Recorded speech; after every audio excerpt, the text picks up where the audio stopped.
Have you ever wondered what a truly inclusive society looks like? Or what biases, beliefs, and standards we have that limit us from ever really achieving one? There are moments, mistakes, judgment lapses that can hinder any person from becoming the best version of themselves. But what if every person had the option and the opportunity to not have their worst moment be their most defining moment, but instead be an opportunity for growth and redemption? For the past 3 years, I've had the amazing chance to work with returning citizens across the state of Tennessee. Men and women striving to rebuild their lives despite their past and what lies behind them, hopeful about their future and what lies ahead of them. I have witnessed firsthand these individuals eager for opportunity and change be denied housing, work, bank accounts, and basic civil rights. According to Vera Institute's 2018 The State of Justice Reform, each year, nearly 600,000 men and women are released from correctional facilities, both state and federal, 9 million from local jails, and 2.5 million from probation and parole. That's nearly 12 million people each year that are then categorized based on their past instead of their future potential. And the perception may be this only impacts the returning citizen, when in actuality, it affects everyone around them, their family, their friends, and their community, which consists of you and me. Now, I know what you may be thinking. 5 years, this data had to have changed. And it has. Instead of 600,000 individuals released each year, according to the US Department of Justice, we're now at 650,000. That's roughly an 8% increase.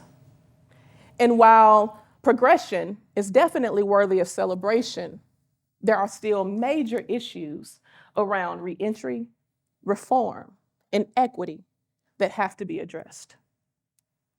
In his 2004 State of the Union address, President George W. Bush said this: "We know from long experience that if they can't find work, a home, or help, they are much more likely to commit more crimes and return back to prison." He went on to say this: "America is the land of the second chance. When the gates to the prison open, the path ahead should lead to a better life." Creating an inclusive society requires work. It requires effort.